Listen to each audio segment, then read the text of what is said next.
Subscribe करिए हमारे channel target UP TET CTET को और बेल आइकन को दबाइए।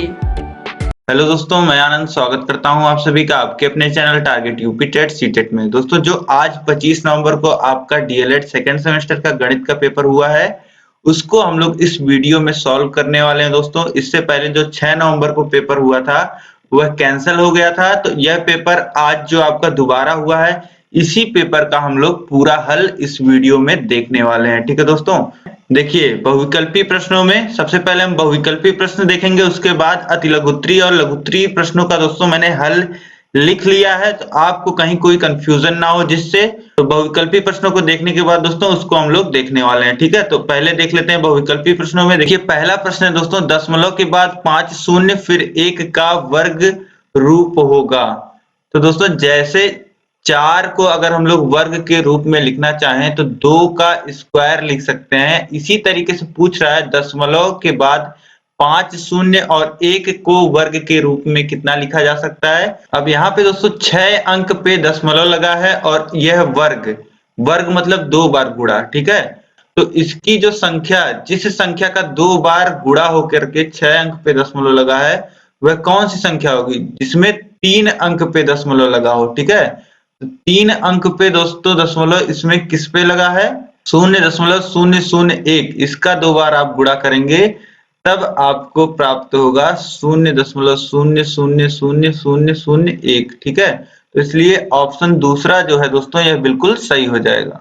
अब इसके बाद देखते हैं दोस्तों दूसरा प्रश्न है। देखिए 3/4 ऋण 5/4 का मान कितना होगा। तो देखिए 3/4 और ब्रैकेट में लिखा है ऋण 5/4 कितना होगा। तो देखिए ये जो ब्रैकेट में, दूसरे ब्रैकेट में ऋण है ऊपर नीचे, ये दोनों आपस में ही कैंसिल हो जाएंगे। ये बराबर हो जाएगा दोस्तों किसके, ये बराबर हो जाएगा 3/4 को हम लोग ऋण 3/4 भी लिख सकते हैं, तो ये हो जाएगा ऋण 3/4 और यहाँ ब्रैकेट खुल जाएगा तो ये आ जाएगा ऋण 5/4। अब देखिए दोनों का हर समान है, तो बटे में 4 और ऊपर ऋण 3 और ऊपर फिर ऋण 5। ठीक है, तो ये आ जाएगा ऋण 8/4। 4 से काट देंगे तो कितना बचेगा 2 और ये ऋण यहाँ पे बचा है यानी कि ऋण 2। तो ऑप्शन 4 जो है -2 वह बिल्कुल सही हो जाएगा।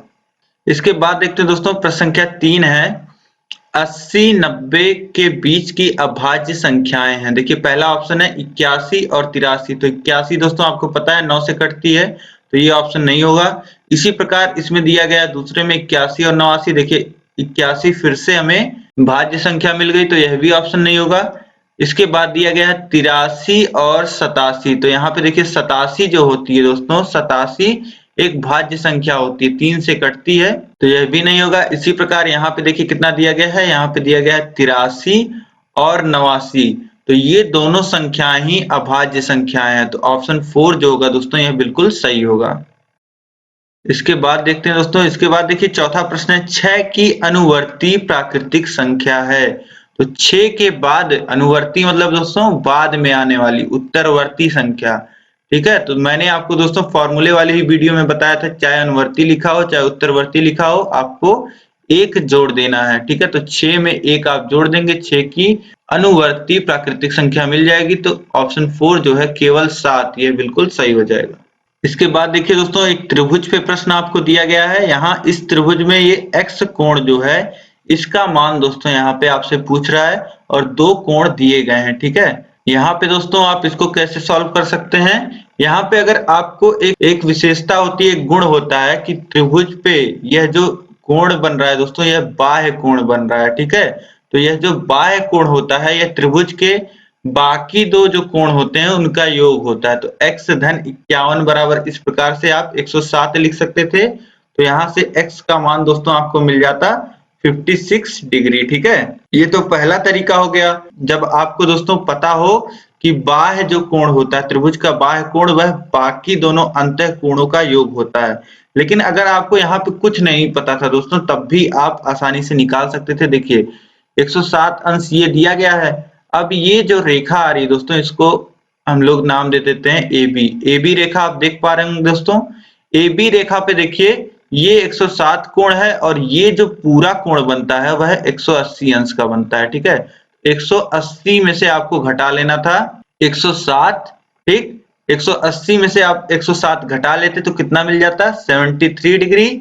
और आप त्रिभुज के तीनों अंतःकोणों का जो योग होता है दोस्तों वह कितना होता है?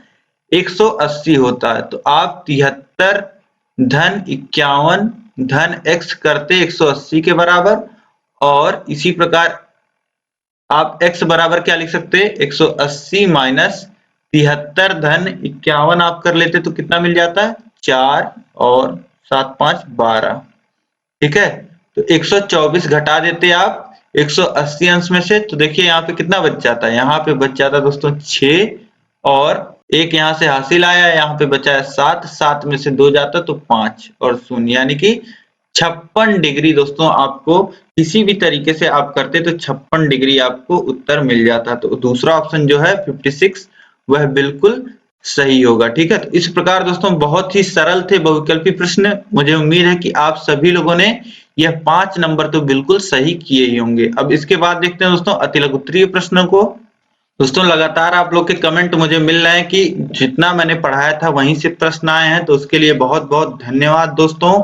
अब आगे हम लोग प्रश्न देखते हैं। देखिए अतिलघु उत्तरीय प्रश्नों में देखिए प्रश्न संख्या 6 है, a के पावर 5 b माइनस a के पावर 5 का गुणनखंड कीजिए।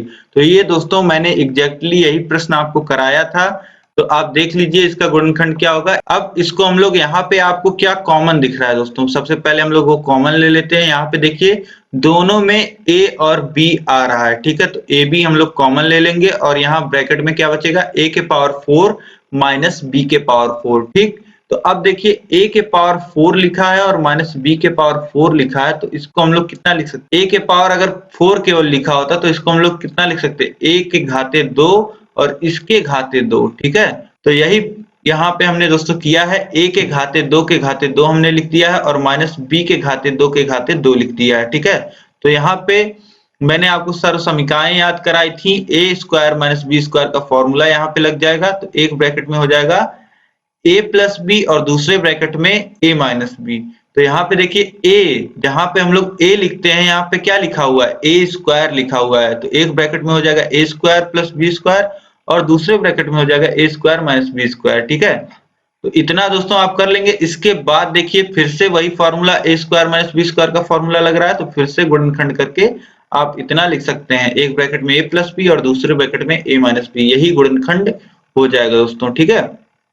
अब इसके बाद देखिए अगला प्रश्न है प्रश्न संख्या 7, एक आयताकार मैदान 190 मीटर लंबे तार से घिरा है। यदि मैदान की लंबाई उसकी चौड़ाई के 3/2 गुनी हो तो मैदान की लंबाई और चौड़ाई ज्ञात कीजिए, ठीक है दोस्तों। यहाँ पे एक आयताकार मैदान है और लंबाई और चौड़ाई में संबंध दिया गया है, और आपको लंबाई और चौड़ाई ज्ञात करना है। बहुत ही सरल प्रश्न, तो बहुत ही सरल प्रश्न। देखिए किस प्रकार सॉल्व करना है। सबसे पहले हम लोग दोस्तों देखिए यहाँ पे जो हमें लंबाई दी गई है दोस्तों वह चौड़ाई के टर्म में दी गई है, चौड़ाई के रूप में दी गई है, ठीक है। तो यहाँ पे लंबाई चौड़ाई दोनों ज्ञात करना है, तो हम लोग चौड़ाई को मानेंगे दोस्तों, ठीक है, क्योंकि लंबाई का जो मान हमको प्रश्न में दिया गया है वह चौड़ाई के रूप में दिया गया है। तो चौड़ाई को अगर हम लोग x मानते हैं तो हमें सॉल्व करना सरल होगा, ठीक है। तो चौड़ाई को मान लेंगे x, तो लंबाई कितनी है? चौड़ाई की 3/2 गुनी, तो 3/2 गुणे x लंबाई का मान हो जाएगा। और आयताकार मैदान को घेरा गया है 190 मीटर तार के द्वारा। तो 190 मीटर तार के द्वारा अगर घेरा गया है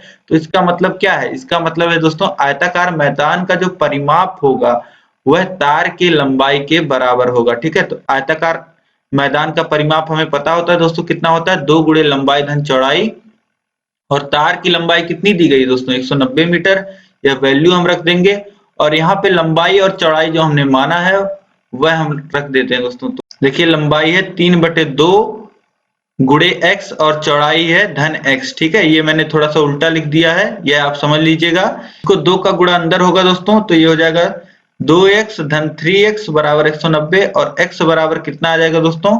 यहाँ 5x होगा, और ये 5 जो है इधर बटे में नीचे चला जाएगा, ठीक है। तो x बराबर 190/5 हो जाएगा, और x का मान मतलब कि चौड़ाई का जो मान आ जाएगा वह 38 मीटर आ जाएगा, और लंबाई का मान हो जाएगा दोस्तों 3/2 गुणे 38 यानी कि 57 मीटर, ठीक है।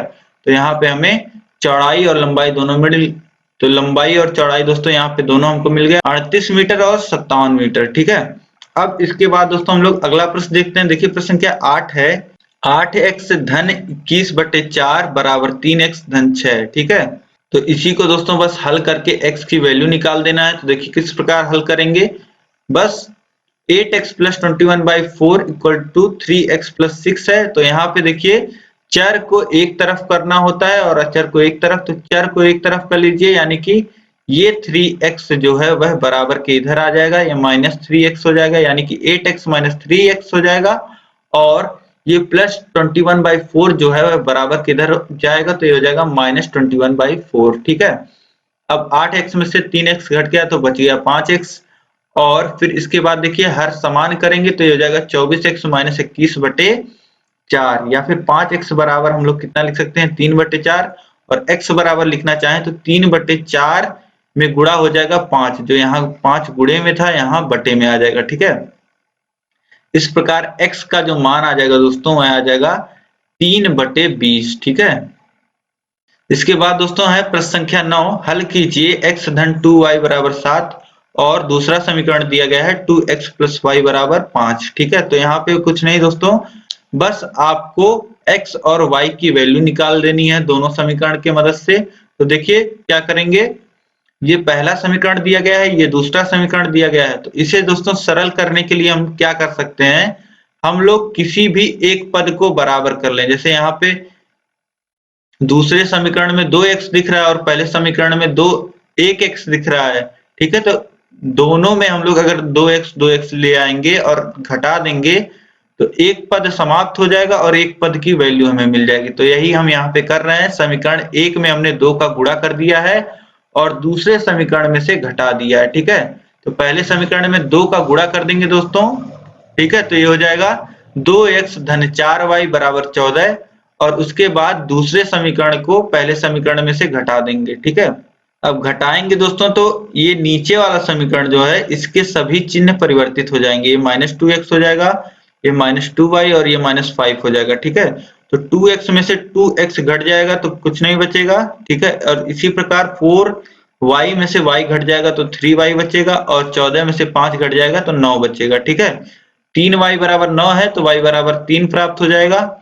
अब इसी प्रकार जब y की वैल्यू हमें 3 प्राप्त हो गई तो 3 हम लोग इस पहले समीकरण में y की वैल्यू रख देते हैं, तो ये हो जाएगा x धन 2 × 3 बराबर 7, और x बराबर 7 ऋण 6, यानी कि x की वैल्यू 1 आ गई और y की वैल्यू 3 आ गई। तो इसी प्रकार x और y की वैल्यू आपको पता लगा लेना था। इसके बाद देखिए प्रश्न संख्या 10 है, एक 5 मीटर × 2 मीटर आयताकार पेदे वाले हौज में 1.5 मीटर की ऊंचाई तक पानी भरा है, ज्ञात कीजिए हौज में कितने लीटर पानी है। ठीक है, तो यहाँ पे दोस्तों कुछ नहीं, आपको जो पानी का आयतन है वो निकाल लेना है, और यहाँ पे सब मीटर में दिया गया है, तो आपको जो उत्तर है जब आप आयतन निकालेंगे तो घन मीटर में मिलेगा और उसी मीटर को लीटर में बदल लेना रहेगा। ठीक है, तो देखिए किस प्रकार करेंगे, हौज में भरे पानी का आयतन कितना हो जाएगा, जो हौज का पेदा है दोस्तों वह है 5 × 2 का, और किस ऊंचाई तक पानी भरा है 1.5, तो आयतन किस प्रकार निकल जाएगा 5 × 2 × 1.5, आयतन आ जाएगा दोस्तों 5 दूनी 10 × 1.5, यानी कि 15 घन मीटर जो होगा वह आयतन हमको प्राप्त हो जाएगा। अब दोस्तों जहां भी मैंने ये प्रश्न सॉल्व कराए हैं, ऐसे प्रश्न मैंने आपको बहुत बार सॉल्व कराए हैं, और जहां भी सॉल्व कराया है मैंने आपको बताया है कि आप किस प्रकार से एक घन मीटर को याद रख सकते हैं लीटर में। तो एक घन मीटर को दोस्तों हम लोग याद रख सकते हैं 1000 लीटर में। मैंने आपको बताया था कि 1 मीटर लंबाई वाली, 1 मीटर चौड़ाई वाली और 1 मीटर ऊंचाई वाली टंकी में कितना पानी आता है 1000 लीटर। ठीक है, तो इसी प्रकार दोस्तों यहाँ पे हौज में अगर पानी जो भरा है उसका आयतन 15 घन मीटर है और 1 घन मीटर में 1000 लीटर होता है, 15 घन मीटर में कितना होगा 15 × 1000, ये हो जाएगा 15000 लीटर पानी। तो इस हौज में दोस्तों 15000 लीटर पानी है। ठीक, इसके बाद देखिए प्रश्न संख्या 11 है, एक समबाहु त्रिभुज का परिमाप 12 सेंटीमीटर, इसका क्षेत्रफल ज्ञात कीजिए। तो दोस्तों समबाहु त्रिभुज का परिमाप दिया गया है 12, यानी कि तीनों भुजाओं का जो योग है वह 12 है। अब तीनों भुजाएं बराबर हैं तो समबाहु त्रिभुज का परिमाप कितना होता है, 3 गुणे भुजा, ठीक है। यानी 3 गुणे भुजा बराबर 12 है तो भुजा का मान आ जाएगा 4 सेंटीमीटर। अब समबाहु त्रिभुज का क्षेत्रफल होता है दोस्तों कर्णी में 3/4 गुणे भुजा का वर्ग। तो यही फॉर्मूला यहाँ पे अप्लाई कर देंगे तो ये हो जाएगा कर्णी में 3/4 गुणे 4 का वर्ग, ठीक है। तो 4 के वर्ग को 4 गुणे 4 लिख देंगे, 1 4 से 1 4 कैंसिल हो जाएगा और क्षेत्रफल हमें मिल जाएगा 4 कर्णी में 3 सेंटीमीटर क्यूब या घन सेंटीमीटर, ठीक। अब इसके बाद देखिए, इसके बाद दोस्तों लघुत्तरीय प्रश्न है। लघुत्तरीय प्रश्नों में देखिए प्रश्न संख्या 12 है दोस्तों, 3 विभिन्न चौराहों पर आवागमन सूचक बत्तियां क्रमशः 48 सेकंड, 72 सेकंड और 108 सेकंड के बाद बदलती हैं। यदि वे 8:20 पर एक साथ बदलें तो पुनः एक साथ कब बदलेंगी। अब दोस्तों 3 अलग अलग चौराहे हैं, ठीक है। अब एक चौराहे पे जो बत्ती बदल रही है वह 48 सेकंड बाद बदल रही है और एक चौराहे पे 72 सेकंड बाद बदल रही है और एक चौराहे पे 108 सेकंड बाद बदल रही है। अब अगर बत्तियां दोस्तों 8:20 पर एक साथ बदली हों तो पुनः फिर से कब बदलेंगी, यह हम लोग कैसे निकाल सकते हैं।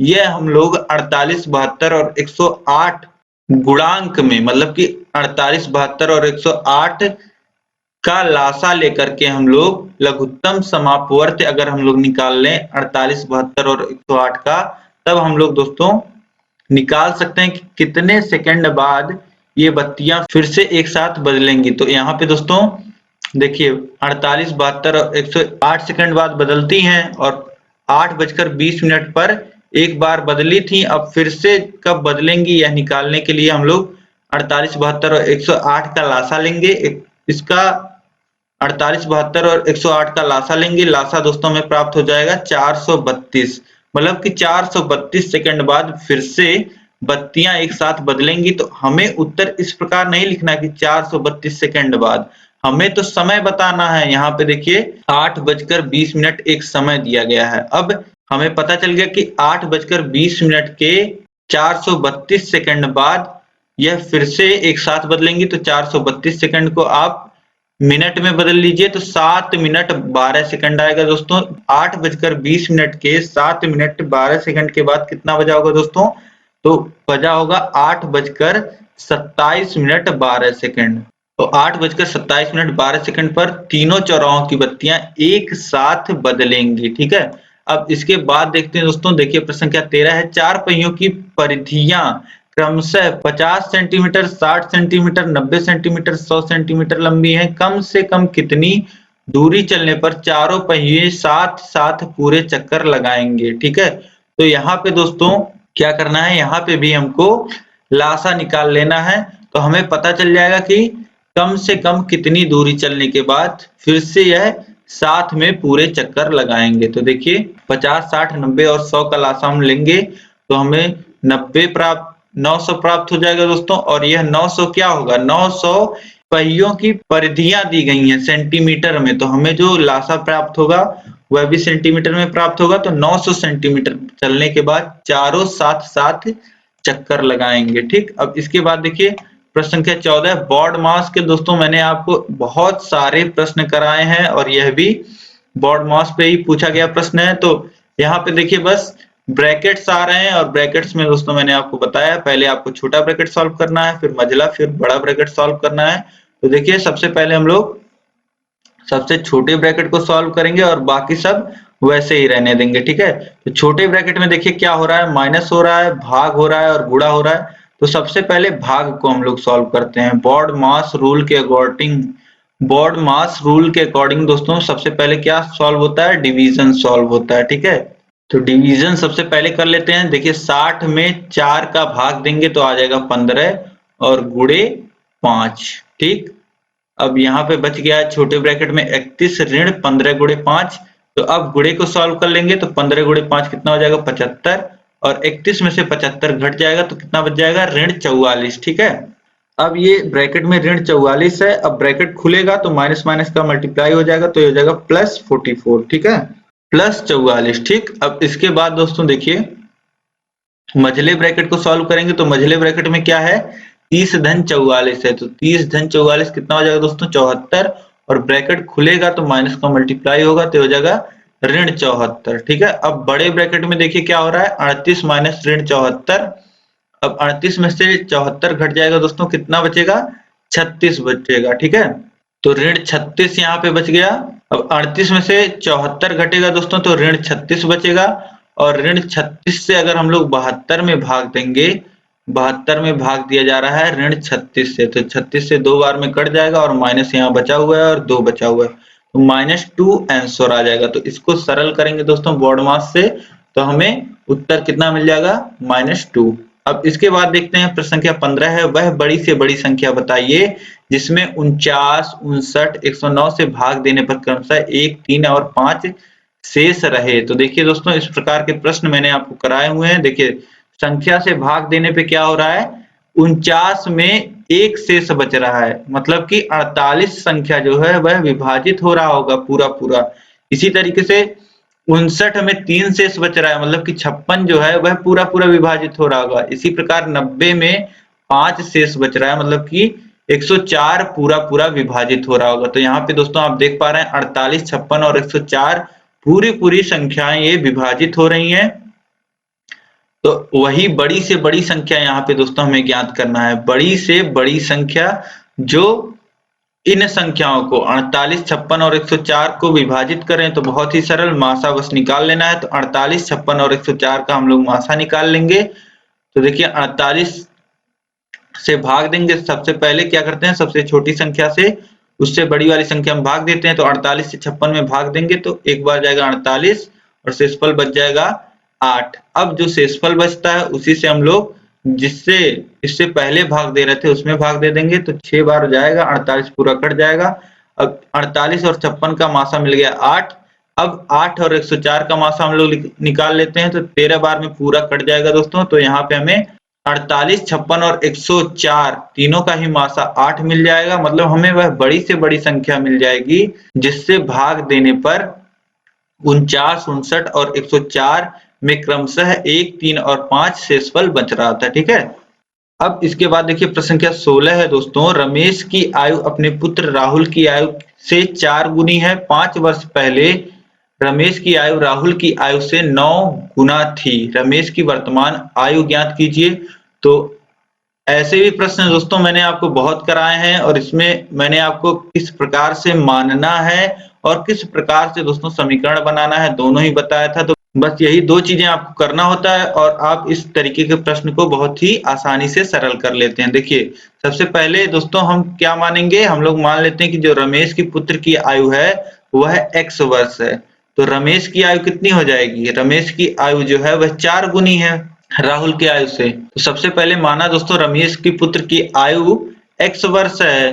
अब रमेश के पुत्र की आयु दोस्तों हमने x वर्ष मान ली, तो रमेश की आयु कितनी हो जाएगी, रमेश की आयु दोस्तों हमें प्रश्न में दी गई है 4 गुना है। ठीक है, तो रमेश की आयु कितनी हो गई 4x। ठीक, अब अगर 5 वर्ष पहले की दोस्तों हम बात करें तो पुत्र की आयु कितनी रही होगी, पुत्र की आयु इस समय x है तो 5 वर्ष पहले x - 5 रही होगी, और इसी प्रकार रमेश की आयु इस समय 4x है तो 5 वर्ष पहले 4x - 5 रही होगी। ठीक है, अब दोस्तों प्रश्न में हमसे कह रहा है कि 5 वर्ष पहले जो रमेश की आयु थी वह अपने पुत्र राहुल के आयु की 9 गुनी थी। तो यही हमें यहाँ पे समीकरण के माध्यम से दिखा देना है।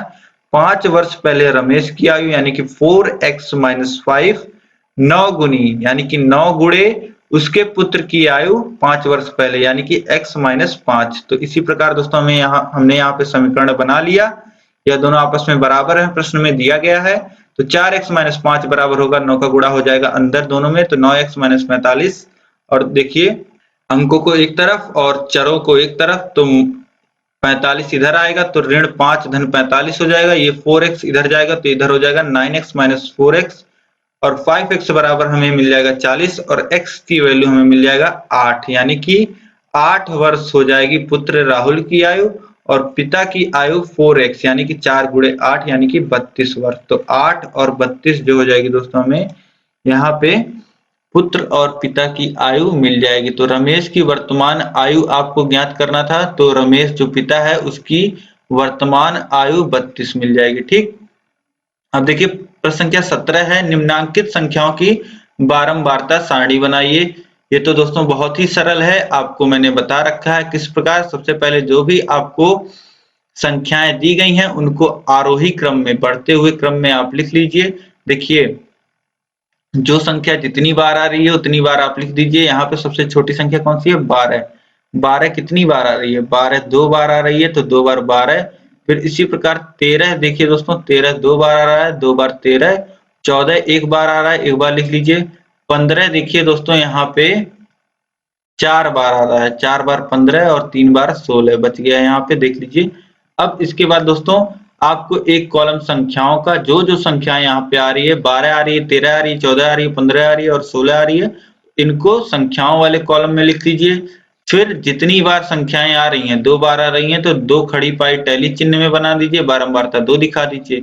इसी प्रकार 13 2 बार आ रहा है, तो 2 खड़ी लाइन और इसके बाद बारंबारता 2 दिखा दीजिए। 14 1 बार आ रहा है, 1 लाइन और 1 यहाँ लिख दीजिए बारंबारता में। 15 देखिए 15 4 बार आ रहा है, 4 खड़ी लाइन और 15 की बारंबारता 4 यहाँ पे लिख दीजिए। देखिए 16 3 बार आ रहा है, 3 खड़ी लाइन और 3। इस प्रकार दोस्तों आप इस सारणी को बना सकते थे, ठीक है। इसके बाद देखिए दोस्तों अंतिम प्रश्न है और यह बिल्कुल कराया हुआ प्रश्न, प्रीवियस ईयर क्वेश्चन पेपर का प्रश्न है। तो सभी प्रश्न दोस्तों इसी प्रकार थे कि आपको मैंने कराए थे। लास्ट प्रश्न का भी उत्तर हम लोग देख लेते हैं। देखिए यहाँ पे त्रिभुज एबीसी और पीक्यूआर दो समरूप त्रिभुज हैं और आपको एबी की माप दी गई है 2 सेंटीमीटर। एबी जो भुजा है वह 2 सेंटीमीटर की है और बीसी जो भुजा है उसकी माप दी गई है 3 सेंटीमीटर और इसी प्रकार एसी जो भुजा है इसकी दी गई है माप 2.8 सेंटीमीटर, ठीक है। और यहाँ पे दोस्तों क्यूआर भुजा की माप हमको दी गई है, क्यूआर भुजा की माप दी गई है 1.5 सेंटीमीटर। तो बाकी जो पीक्यूआर की 2 भुजाएं शेष बच रही हैं, पीक्यू और पीआर का मान हमसे पूछ रहा है। दोस्तों समरूप त्रिभुज में आपको पता है कि जो संगत भुजाएं होती हैं उनका अनुपात बराबर होता है, ठीक है। तो यहाँ पे जो भुजा आपको ज्ञात, जैसे आपको पी क्यू का मान ज्ञात करना है तो यहाँ पे दोस्तों आप लिख सकते हैं पी क्यू अनुपात ए बी जो होगा वह बराबर होगा ज्ञात भुजाओं का अनुपात ले लीजिए दोनों त्रिभुजों में। तो ज्ञात भुजाओं का अनुपात यानी कि क्यू आर बाई बीसी भुजा, मतलब कि ये पी क्यू भुजा का जो अनुपात है वह बराबर होगा ए बी भुजा के और ये जो क्यू आर भुजा है इसका अनुपात बराबर होगा बीसी भुजा के, ठीक है। तो p q by a b यानी कि 2 सेंटीमीटर और क्यू आर कितना है 1.5 और बाई बीसी 3 सेंटीमीटर है, ठीक है। तो यहाँ पे दोस्तों आप काट दीजिए, 1.5 से 3 को काटेंगे 2 बार में कट जाएगा, तो पी क्यू बाई 2 बराबर हो जाएगा 1/2 और पी क्यू बराबर लिख सकते हैं 1/2 इंटू 2 यानी कि पी क्यू का मान दोस्तों हमको मिल जाएगा 1 सेंटीमीटर, ठीक है। तो पी क्यू भुजा का जो मान मिल गया यहाँ पे दोस्तों हमें 1 सेंटीमीटर मिल गया। और इसी प्रकार दोस्तों यहाँ पे अगर हम लोग लिखना चाहें पी आर भुजा का मान अगर हम लोग लिखना चाहें तो p r by a c बराबर हम लोग लिख सकते हैं p q by a b, ठीक है। तो पी आर का मान दोस्तों हमको निकालना है, ए सी का मान दोस्तों हमको पता है कितना है 2.8 और यहाँ पे पी क्यू का मान कितना है दोस्तों, पी क्यू का मान है अभी हमने निकाला 1 सेंटीमीटर और ए बी का मान दोस्तों हमको पता है, ए बी का मान कितना है, ए बी का मान 2 सेंटीमीटर दिया गया है। तो पी आर बाई 2.8 था, इसको उधर गुणे में कर दीजिए तो 1/2 गुणे 2.8 हो जाएगा बराबर के उधर जाएगा। तो पी आर की वैल्यू दोस्तों आ जाएगी 1.4 सेंटीमीटर, ठीक है। तो पी आर की वैल्यू आ गई 1.4 सेंटीमीटर और पी क्यू की वैल्यू आ गई 1 सेंटीमीटर। यही दोनों भुजाएं हमें ज्ञात करना था। पी आर यहाँ पे आप लिख दीजिए 1.4 सेंटीमीटर और पी क्यू 1 सेंटीमीटर, ठीक है। तो इस प्रकार दोस्तों बहुत ही आसानी से आप इस प्रश्न पत्र को भी हल कर सकते थे। जो प्रशिक्षु मुझसे पढ़ करके गए होंगे उन्होंने बहुत ही आसानी से प्रश्न को कर लिया होगा। अब दोस्तों आप लोग कमेंट करके बताइए कि आपका पेपर कैसा हुआ है, आपके कितने स्कोर आ रहे हैं, ठीक है दोस्तों। और इसके बाद आपके 3rd सेमेस्टर की क्लासेस शुरू हैं, तो आपको डेली 6 बजे क्लासेस मिलती हैं और सुबह 10 बजे क्लासेस मिलती हैं चैनल पे, तो आप लोग ज्वाइन करना थर्ड सेमेस्टर की क्लासेस को मत भूलिए। और गणित की भी क्लासेस दोस्तों आपको मिलेंगी डेली 7 बजे, ठीक है। तो आप लोग तैयार रहिए, आपको थर्ड सेमेस्टर पूरा क्लास वाइज जैसे हैंड रिटन नोट्स के माध्यम से पढ़ाते अभी तक हम लोग आ रहे हैं, इसी प्रकार आपको हैंड रिटन नोट्स के माध्यम से सभी क्लासेस मिलने वाली हैं, ठीक है दोस्तों।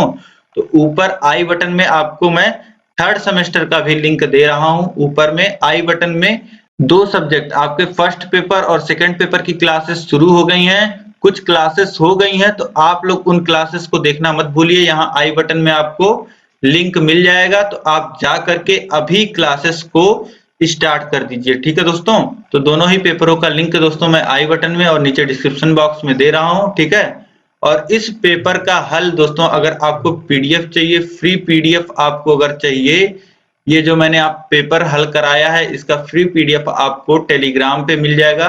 हमारे टेलीग्राम चैनल पे, टेलीग्राम ऐप पे आप सर्च करेंगे target UP TET C TET, तो आपको वहां पे हमारा चैनल मिल जाएगा, वहां आप ज्वाइन कर लीजिएगा। और जिनको भी थर्ड सेमेस्टर की क्लासेस करनी है सभी लोग टेलीग्राम पे ज्वाइन हो लीजिए, वहां पे आपको सभी चीजें टाइम टाइम पे मिलती रहती हैं, ठीक है दोस्तों। तो अब इस वीडियो को दोस्तों अधिक से अधिक आप शेयर कर दीजिए सभी बच्चों को, सभी को अपना सोल्यूशन ताकि पता चल पाए वह कितना सही कर पाए हैं, सभी लोग पेपर मिला लें। और दोस्तों अभी तक आपने चैनल को सब्सक्राइब नहीं किया हुआ है तो चैनल को सब्सक्राइब करके उसके बगल घंटी का निशान आ जाएगा, उस पे ऑल सेलेक्ट कर लीजिएगा ताकि सभी नोटिफिकेशंस आपको मिल पाए। इस वीडियो को अधिक से अधिक शेयर करिएगा। वीडियो आपको पसंद आई है तो वीडियो को लाइक कर दीजिए। और इस वीडियो में दोस्तों अंत तक बने रहने के लिए आप सभी लोग का बहुत बहुत धन्यवाद। जय हिंद।